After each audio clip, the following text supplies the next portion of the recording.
Alors, deuxième exercice de ce DM1.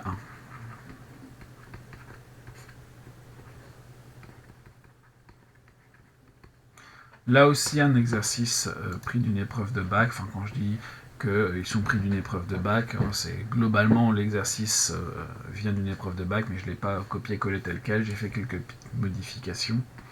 Notamment, dans le premier, il n'y avait pas les questions avec Python et ainsi de suite. Enfin, bon, c'est le gros qui vient d'une épreuve de bac, mais avec des petites modifications. Première question ici, résoudre dans I l'équation f de x égale 0. Avoir f de x égale 0, c'est avoir 2 ln, non c'est 1 plus ln de x, le tout sur x, qui vaut 0. À quelles conditions est-ce qu'on a une fraction qui est nulle? Eh bien, elle est nulle si et seulement si le numérateur est nul et le dénominateur est différent de 0. Évidemment, ici, ça c'est vrai, toujours, sur l'intervalle qui nous intéresse, i qui vaut 0 plus l'infini. Donc sur i,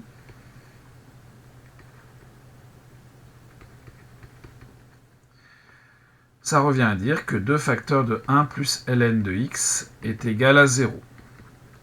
Un produit est nul si et seulement si l'un de ces facteurs est nul, on l'a déjà dit. 2, c'est pas lui qui peut être nul, donc ça revient à dire que 1 plus ln de x doit être égal à 0, ce qui revient à dire que ln de x doit être égal à moins 1, ou encore que x doit être égal à exponentielle de moins 1. Voilà la solution de cette équation. On peut noter ça comme ça. Voilà. Deuxième question. Résoudre dans I l'inéquation f de x supérieure à 0 strictement. Ce qui revient à dire que 2 facteurs de 1 plus ln de x sur x est strictement positif. Bon. À quelles conditions est-ce que deux nombres sont, est-ce qu'une fraction est strictement positive? Eh bien, lorsque son dénominateur, qui ne s'annule pas, et son numérateur sont tous les deux de même signe. Or, ici, comme vous avez x qui est strictement positif, eh bien, ça revient à dire que 2 facteurs de 1 plus ln de x est strictement positif.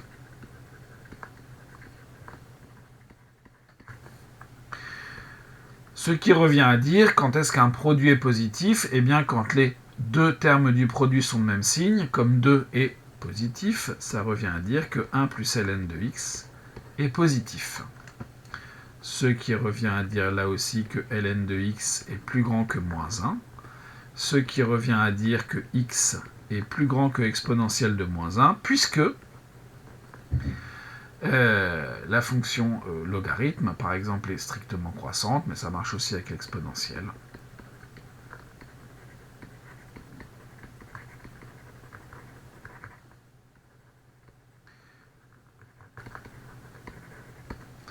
Sur R. Et donc finalement, l'ensemble des solutions, ce sont les nombres qui sont plus grands que exponentielle de moins 1. Donc de exponentielle de moins 1 à plus l'infini. Deuxième question. Dressez le tableau de variation de f sur l'intervalle i. Eh bien, la première question ne peut pas nous aider à répondre à cela. Il faut que l'on calcule la dérivée de f, et bien sûr, après avoir précisé que f est dérivable.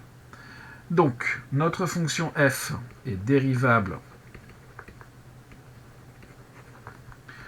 sur r plus étoile en tant que quotient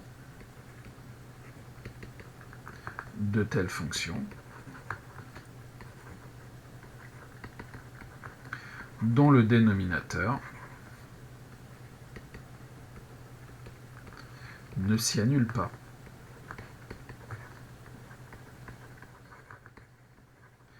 On a une fraction avec le dénominateur qui ne s'annule pas sur l'ensemble en question. La fonction qui est au numérateur et la fonction qui est au dénominateur sont toutes les deux dérivables.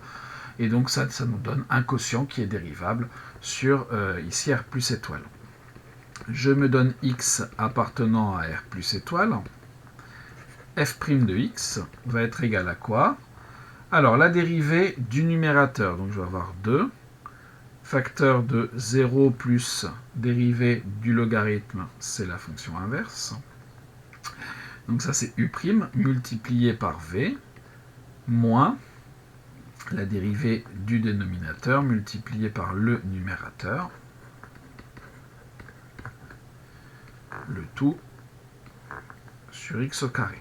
Alors vous voyez que je n'écris pas la formule, mais je détaille bien les calculs pour montrer que j'ai quand même utilisé cette formule.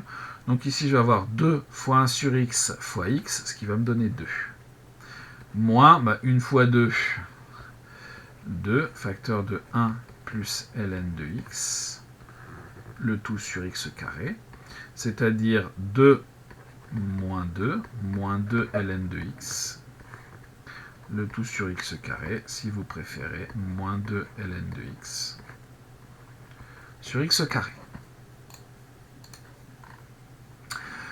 Il me faut donc le signe de ce machin-là, qui sera du signe contraire, à cause du moins 2, de ln de x. Et le ln, on est censé bien connaître son signe. Je vais avoir x, je vais être sur 0 plus l'infini, avec une valeur interdite, je fais ça assez grand, je vais avoir le signe de ln de x. Alors je vais rajouter, pour pas qu'on se trompe, le signe de f' de x.